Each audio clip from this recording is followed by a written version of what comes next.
जितने प्रभु यीशु मसीह में भक्ति का जीवन बिताना चाहते हैं वो सताए जाएंगे। दूसरा तीमुथियुस 3:12। लगभग 1900 शताब्दी में नॉर्थ ईस्ट रीजन में, इंडिया के नॉर्थ ईस्ट रीजन में एक परिवार ने यीशु मसीह को ग्रहण किया। पूरे गांव में पहली बार उस परिवार ने यीशु मसीह को ग्रहण किया था।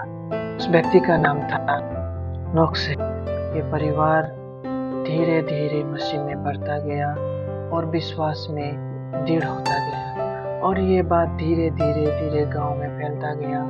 गांव वाले उनसे नफरत करने लगे और एक दिन मुखिया ने एक बड़ी सभा बुलाई और उसे कहा, यदि तू यीशु मसीह को इनकार करे तो हम तुझे और तेरे परिवार को बख्श देंगे, नहीं तो हम तुझे और तेरे परिवार को मार डालेंगे। तब इस व्यक्ति ने कहा, मैंने निर्णय कर लिया है कि मैं यीशु मसीह को ही फॉलो करूंगा, मैं पीछे नहीं मुड़ूंगा। तब उन्होंने उसे और धमकाया, फिर भी वो नहीं माना। तब उन्होंने उसके आंखों के सामने उसके छोटे बच्चे को मार डाला और फिर उसे पूछा, क्या अभी भी तेरा निर्णय यही है? फिर भी उसने कहा, हाँ मेरा निर्णय यही है। तब उसकी पत्नी को भी उसके आंखों के सामने मार दिया गया। फिर उससे पूछा, क्या अभी भी तेरा निर्णय यही है?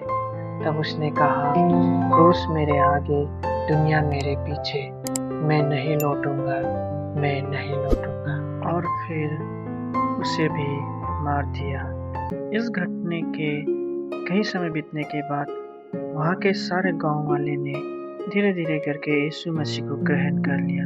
यहाँ तक कि उस मुखिया जिसने उनके परिवार और उसे मार दिया था, उसने भी यीशु मसीह को ग्रहण कर लिया।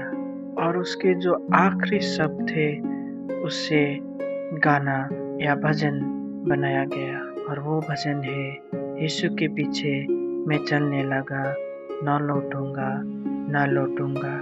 I have decided to follow Jesus, no turning back, no turning back। सताव के बारे में अगर हम बाइबल में देखें तो दानियल को जिंदा भूखे शेरों के बीच में डाला गया। शद्रक, मेशक, अबेदनगो को धधकती हुई आग के बीच में डाला गया। तो दानियल को जिंदा भूखे शेरों के बीच में डाला। और नया नियम में यीशु मसीह के चेले लोगों को बहुत सताया गया और उन्हें जिंदा मार दिया गया।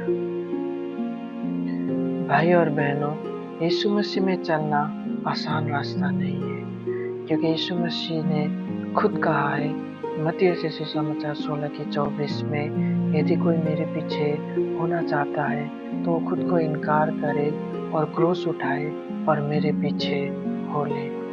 यह वो रास्ता है जहाँ हर आंसू स्वर्ग का गवाह है। दूसरा तीमुथियुस 3:12 में, यदि कोई प्रभु यीशु मसीह में भक्ति का जीवन जीना चाहता है तो वो सताया जाएगा, परंतु याद रखिए, सताव आपके दुख की गवाह नहीं बल्कि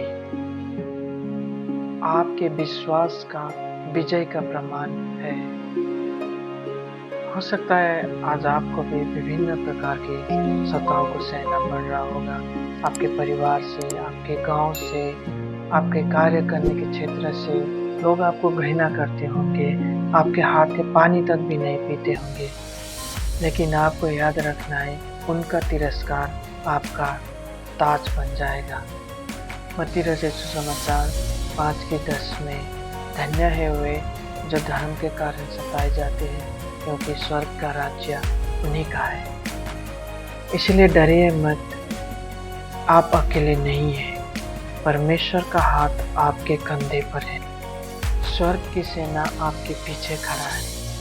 हर एक दुख, हर एक तकलीफ, हर एक आंसू प्रभु यीशु मसीह का ताज बन रहा है, और वही ताज एक दिन परमेश्वर आपको पहनाएगा, क्योंकि जो अंत तक डटे रहेगा इनाम उसी को मिलेगा। प्रभु आप सबको आशीष दे।